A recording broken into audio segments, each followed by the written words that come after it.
Horrific scene as a paying passenger is forcibly removed from a United Airlines flight in Chicago to make room for crew on an oversold flight. Canada's transport minister says a new bill calling for air passenger rights could prevent something like this from happening to you.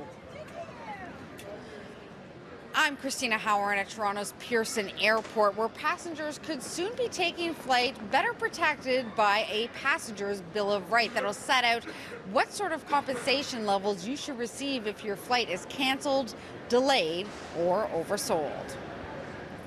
I see on the TV where everybody getting fight. This morning I see on the news, if you have kids, you have to pay extra for them to sit beside you. What are you going to tell me? I have two babies and I'm going to put one in the back? They're getting ridiculous. It delays a lot of times. Every time when I take the plane from that company, it delays. Okay, and what happens when there's delays? Like, do they give you food? Do they give you a free hotel? No, actually not. And there's no one to go and see at Air Canada or Toronto. There's no one to go and see and say, this has been terrible and everything else. So there we are. So Air Canada, as far as I'm concerned. And they were so rude. It was so rude. Really, really rude. You know, just saying, go back and you're late and it's gone. Transport Minister Marc Garneau wants the Canada Transport Agency to develop and implement a passenger Bill of Rights by next year to address those issues and more, especially ensuring that every passenger bumped from a flight because of overselling is bumped voluntarily. One of my firm objectives here, and we're going to make it happen, is that no one who buys a ticket who is legitimately entitled to take a flight where it's within the control of the airline will be allowed to be removed from that flight if they do not wish to.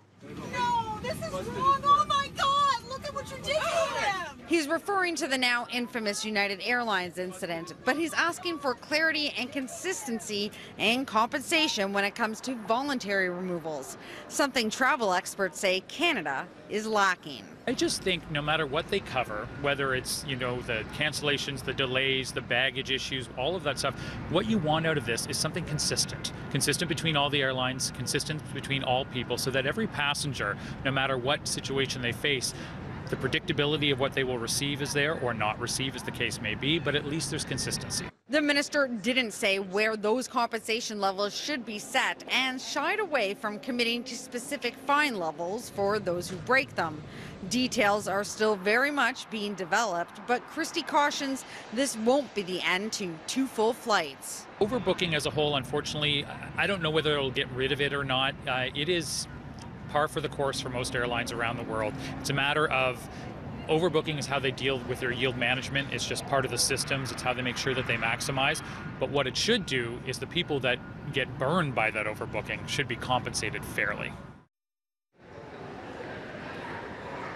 And we know that doesn't always happen, even when it comes to cancellations or delays. Now, earlier this afternoon, I was speaking with a lovely couple from New Brunswick who are actually stuck at Pearson right now. Their original flight from Moncton to Toronto was canceled, and when they had to take a subsequent flight, well, that forced them to miss their connection to Iceland. Subsequently, they had to spend a night in a Toronto hotel. They lost a day of vacation. They had to eat several meals, none of which was compensated by the airline. The hope is that with a new Bill of Rights, deals like this could be better handled.